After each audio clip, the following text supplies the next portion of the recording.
ጤና ይስጥልኝ ክቡራን ተመልካቾቻችን ከኢሳት ነጻ የዝ ሚዲያ ኢሳት ዲጂታል ዜና ተጀምሯል ከዜናዎቹ ጋር ትግስት ተስፋዬ ነኝ አብራችሁ ነው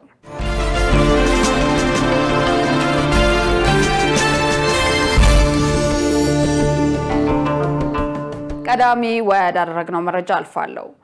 በደቡብ ኢትዮጵያ ክልል የተከሰተውን የማርበርግ ቫይረስ ለመቆጣጠር በቅንጅት እየተሰራ መሆኑን የጤና ሚኒስቴር ተናገረ የጤና ሚኒስትር ዶክተር መቅደስ ዳባ ወቅታዊ የጤና ጉዳዮችን በማስመልከት በዛሬው ዕለት ጋዜጣዊ መግለጫ ሰጥተዋል በዚህም በኢትዮጵያ ከዳር 3 ጀምሮ በደቡብ ኢትዮጵያ ክልል ጂንካ ከተማ የማርበርግ ቫይረስ መከሰቱን ተናግረዋል በዚህም እስካሁን የ17 ሰዎች ናሙና በራስ የላብራቶሪ አቅም የተመረመረ መሆኑን ጠቁመው ከዚህም ውስጥ በ3 ሰዎች ላይ ቫይረሱ መከሰቱን በናሙናው ምርመራ ተረጋግጧል ብለዋል በቫይረሱ መያዛቸው የተረጋገጠ ሰዎች ህይወታቸው ማለፉን ሚኒስትሯ አስረድተዋል በቫይረሱ ከተያዙ ሰዎች ጋር ንክኪ ያላቸውን ሰዎች በመለየት ክትትል እየተደረገ መሆኑንም ተናግረዋል ይህንን ቫይረስ ለመቆጣጠር የዝግጅትና የቅንጅት ስራ እየተከናወነ መሆኑን ጠቁመው የአገልግሎት ሰጪ ግብረ ኃይል ተቋቁሞ ቫይረሱ ወደ ተከሰተው አካባቢ መላኩን ገልጸዋል ኢትዮጵያ አሁን ላይ የዚህን ቫይረስ ናሙና የመመርመርና የመለየት አቅም እንዳላት ገልጸው በተለያዩ የጤና ተቋማት የዝግጅት ስራ በቅንጅት እየተሰራ መሆኑን ተናግረዋል በዚህም በአካባቢው ባሉ የጤና ተቋማት የለይቶ ማቆያና የማከሚያ ማዕከላትን የማዘጋጀት ተግባራት እየተከናወነ መሆኑን ገልጸዋል ቫይረሱ ከተጠቃሰው ባለ ንክኪና በሌሎች መንገዶች የሚተላለፍ በመሆኑ ጥንቃቄ ማድረግ እንደሚገባ አንስተዋል ህብረተሰቡ እጅን በሳሙና በመታጠብ ንጽህናን መጠበቅ ይገባዋል ብለዋል በአሁኑ ወቅት የለይቶ ማቆያ ውስጥ ያለ ሰው አለመኖሩን የገለጹት ሚኒስትሯ ተንቀሳቃሽ ላብራቶሪ ወደ ጂንካ አካባቢ መላኩን ተናግረዋል ምርጫ የዲሞክራሲያዊ ሂደት ማሳለጫ እንጂ የኢስሙላ መርሃ ግብር ሊሆን አይገባም ተባለ ይህ የተባለው ትብብር ለኢትዮጵያ አንድነት በዛሬው ዕለት በወቅታዊ ጉዳይ ላይ ባወጣው መግለጫ ላይ ነው የዚህን ዜና ዝርዝር መሳይ ገዛኝ እንደሚከተለው ታቀርበዋለች ዲሞክራሲያዊ ምርጫ ዲሞክራሲያዊ ስርዓት በሰፈነባቸው አገራት ስልጣን በህዝብ ድምጽ የሚሸጋገርበት ብቸኛው መንገድ ነው ኢትዮጵያ ሀገራችን ባለፉት 30 ዓመታት 6 ዙር ምርጫዎች ያካሄደች ቢሆንም በምርጫ የተለወጠ ስርዓት ሳይኖር 30 ረጅም ዓመታትና 6 ከፍተኛ የሀገር ሀብት በከንቱ የፈሰሰባቸው የኢስሙላ ምርጫዎች አካሂዳለች ሲል የትብብር ፓርቲ በመግለጫው አስታውቋል በያዝነው 2018 ዓመተ ምህረት በህገ መንግስቱ በተደነገገው መሰረት አገራችን 7ኛ ዙር ሀገር አቀፍ ክልላዊ ምርጫ እንድታካሂድ የሚጠበቅ ሲሆን ምርጫና ምርጫ ነክ ጉዳዮች በባለቤትነት የሚመራው የመንግስት አካል የሆነው የኢትዮጵያ ብሔራዊ ምርጫ ቦርድ በያዝነው ዓመት ግንቦት ወር ምርጫ ለማካሄድ ረቂቅ የምርጫ የጊዜ ሰሌዳ አዘጋጅቶ ለፖለቲካ ፓርቲዎችና ለሲቪክ ማህበረሰቡ ማቅረቡ ይታወሳል መስከረም 10 ቀን 2018 ዓመተ ምህረት በጋራ ለመስራት ቅንጅት የመሰረትን 5 የፖለቲካ ፓርቲዎች በሰላማዊ መንገድ ታግለን በነጻና ፍትሃዊ ምርጫ ተሳትፈን በማሸነፍ የመንግስት ስልጣንን በመያዝ የምንወዳት ሀገራችንን ኢትዮጵያን ከገባችበት ምስቅልቅል ለማውጣት የምንታገል እንደመሆናችን ምርጫ የዓላማችን ማስፈጸሚያ ብቸኛው መሳሪያ ነው በዚሁ መሰረት ቦርዱ ያዘጋጀውና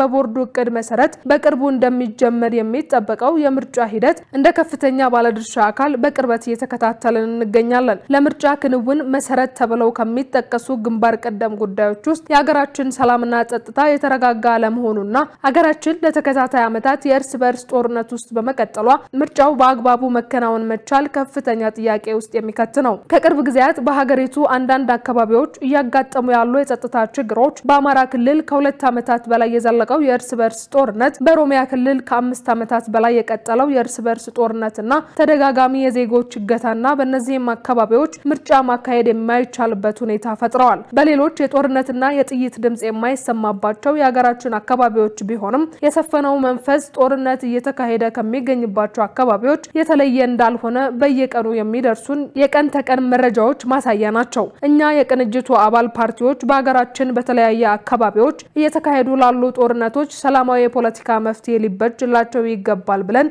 በተደጋጋሚ ያሳሰብን ቢሆንም ለጥሪያችን ተገቢ ትኩረት ተችሮት ምላሽ ባለመሰጠቱ አገር ዛሬም ከዳር እስከ ዳር በጦርነት ውስጥ ትገኛለች ጠቅላይ ሚኒስትሩ በጎንደር ከተማ በቅርቡ ባደረጉት ጉብኝት ከጎንደር እስከ ጎርጎራ ያለ አጃቢ መንቀሳቀስ አለመቻሉን መግለጻቸው የሀገር ነባራዊ ሁኔታን በግልጽ የሚያሳይ ሲሆን ለዚህም የሀገሪቱ ከፍተኛ የስልጣን መንበር ከጨበጠው ሰው የላቀ ሌላ ተጨባጭ ምስክር አይሻም። የምርጫ የጊዜ ሰሌዳ በብሔራዊ ምርጫ ቦርድ ለህዝብ ይፋ ከመደረጉ አስቀድሞ ወይንም ደግሞ እስከ ህዳር ወር መጨረሻ ሳምንት ድረስ መንግስት የሚከተሉትን ተግባራት በማድረግ ለምርጫው ምቹ መደላደል እንዲፈጥር ጥብቅ መልእክት ያስተላለፍን በተጠቀሰው የጊዜ ሰሌዳ መንግስት እነዚህን ተግባራት ሊፈጽም ካልቻለ ጉዳዩን በመመርመር በቀጣይ የምንወስዳቸውን እርምጃ ለህዝባችን ይፋ የምናደርግ መሆናችንን እንገልጻለን። በዚህም መሰረት ይላል መግለጫው በሀገራችን እየተካሄደ ያለውን የእርስ በርስ ጦርነት በአስቸኳይ እንዲቆም ለዚህም የምርጫ ጊዜ ሰሌዳ ወደ ተግባር ከመሸጋገር ቀደም ብሎ መተግበር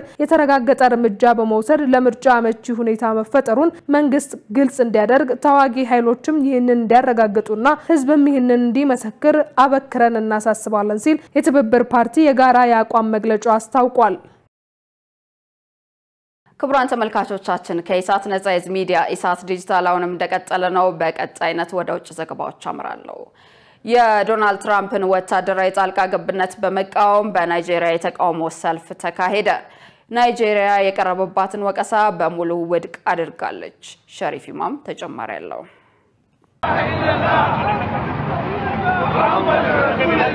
በሰሜናዊ ናይጄሪያ በኮኖ ከተማ ያለፈው ዕለት ነዋሪዎች ለተቃውሞ ሰልፍ ወጥተው ነበር። ምክንያታቸው ደግሞ የአሜሪካው ፕሬዝዳንት ዶናልድ ትራምፕ በክርስቲያን ናይጄሪያውያን ላይ ጥቃት ይፈጸማል በሚል በናይጄሪያ ላይ ጥቃት እንፈጽማለን የሚለውን ማስፈራሪያ በመቃወም ነው። የኮኖ ግዛት በአብዛኛው የእስልምና እምነት ተከታዮች የሚኖሩባት ሲሆን ትራምፕን በመቃወም ለሰልፍ አደባባይ ወጥተዋል። በኮኖ በተካሄደው የተቃውሞ ትዕይንተ ህዝብ ላይ ከቀረቡ መፈክሮች መካከል ትራምፕ በናይጄሪያ ላይ ጥቃት ለመፈጸም እያደረጉ ያለው ማስፈራሪያ እናወግዛለን፣ በናይጄሪያ ክርስቲያኖች ላይ የተፈጸመ አንዳችም ጥቃት የለም፣ አሜሪካ የተፈጥሮ ሀብታችንን መቆጣጠር ትፈልጋለች የሚሉ ይገኙበታል። ኖቬምበር 1 ቀን ትራምፕ በናይጄሪያ የሚገኙ ክርስቲያኖችን ለመጠበቅ በዚያ የሚገኙ ሽብርተኞች ላይ እርምጃ በሚወሰድበት አግባብ ላይ ለፔንታገን መልእክት አስተላልፈዋል። አክለውም የናይጄሪያ መንግስት ክርስቲያኖች ላይ ጥቃት ሲፈጸም ዝም የሚል ከሆነ ዋሽንግተን ሁሉንም አይነት እርዳታ ታቋርጣለች ብለዋል። ናይጄሪያ ግን የቀረበባትን ወቀሳ ውድቅ በማድረግ የናይጄሪያ መንግስት በየትኛውም አይነትና መንገድ የሚደግፈው ሃይማኖትን መሰረት ያደረገ ጥቃት የለም ብሏል። የናይጄሪያ ውጭ ጉዳይ ሚኒስትር ዩሱፍ ቱጋር በየትኛውም ደረጃ ቢሆን በፌደራል በክልልና በታችኛው መዋቅር ይህንን መሰል ድርጊት አይፈጸምም ብለዋል። በናይጄሪያ ቦኮ ሃራም እና IS-1ን ጨምሮ የአሸባሪ ቡድኖች የታጠቁ ወንበዴዎችና እንደ ቢያፍላ ተወላጆች ያሉ የጎሳ ታጣቂዎችና የአርሶ አደሮች ግጭት በአብዛኛው በኢኮኖሚና በማህበራዊ ውጥረቶች የተነሳ አገሪቱን የደህንነት ስጋት ላይ የጣሉ ሆነዋል እየተባለ ነው። የናይጄሪያው ፕሬዝዳንት ቦላ ቲኒዩ በአሜሪካ በኩል ለቀረበው ጥያቄ ሲመልሱ ናይጄሪያ ውስጥ ሃይማኖታዊ መቻቻል የለም መባሉ በአገሪቱ ያለውን እውነታ አያሳይም፣ መንግስት ለሁሉም ናይጄሪያውያን የሃይማኖትና የእምነት ነጻነትን ለማስጠበቅ የሚያደርገውን ያላሰለሰ ጥረት ግምት ውስጥ ያስገባ አይደለም ብለዋል።